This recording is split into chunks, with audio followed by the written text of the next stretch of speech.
Hi everyone, welcome back to my YouTube channel. When I share my tips about how to invest or how to manage your personal finance to generate some extra return or some extra income. Um, so after my last videos, I got these funny comments from my friends that how they can actually make that extra $10,000 or $20,000 to start investing.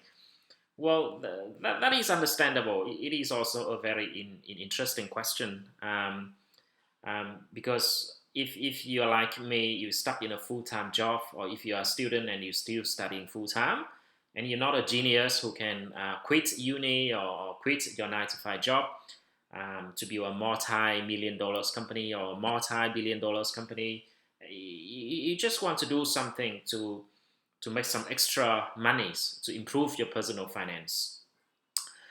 If that's the case, well, and if you go Google, there are gonna be hundred of websites, hundred of people telling you what you can do to start making some extra income apart from the income you have from your part-time job or full-time jobs. But in my opinion, one of the easiest and most popular ways for someone who is young, inexperienced to make some extra cash is through selling.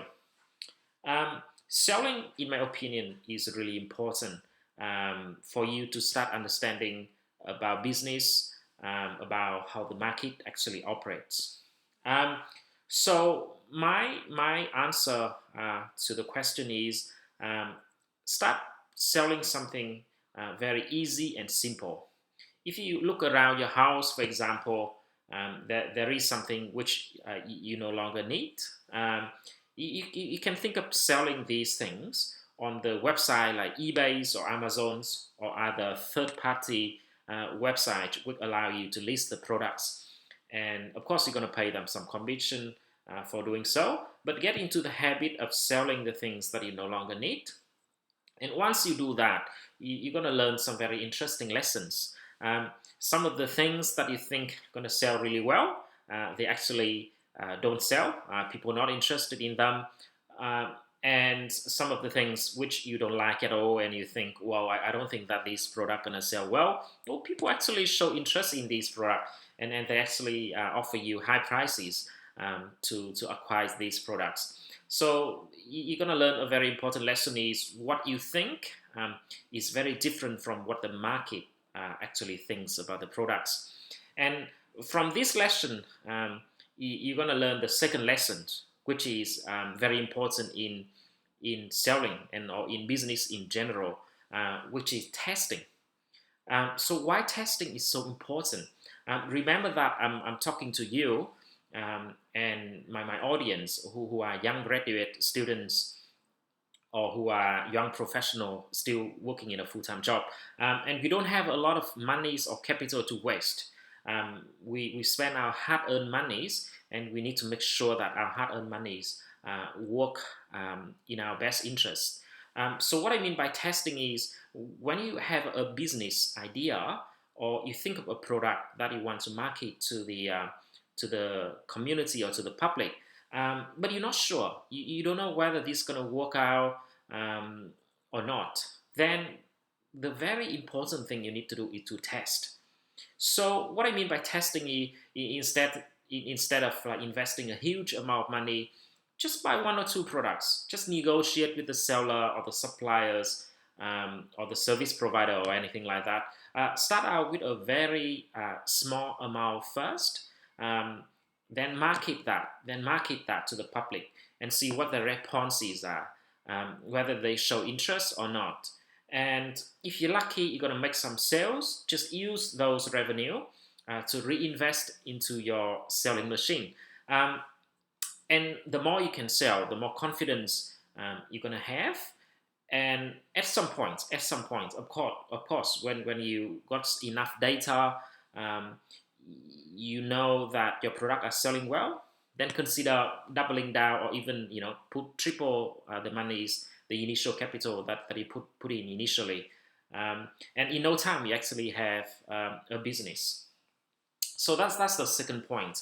Um, When I first came to Australia, I was still a student, and at that time, I actually purchased these um, origami cards from a company in Vietnam, and I brought some samples only, and I went to all the shops, gift shops in Melbourne.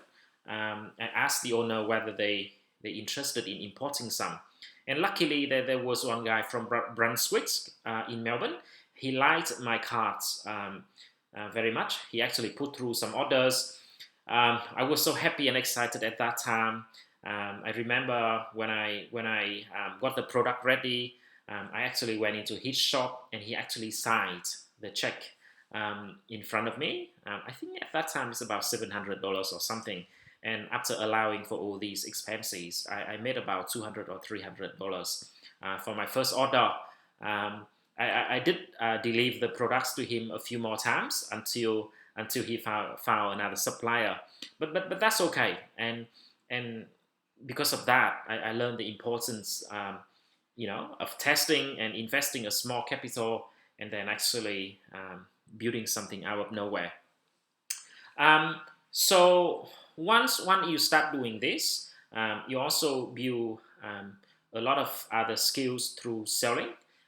You're gonna start identifying the potential product which may sell well, and your perception about the market gonna be different as well.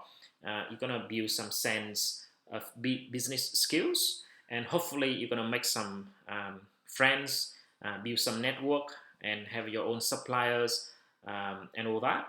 These gonna help you more down the track when you want to start um, build some new businesses.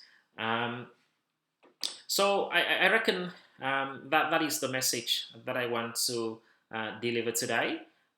If you want to make some extra cash um, and save up some extra money to so that one day you can invest this money into even a new business to double or triple your monies, start selling something.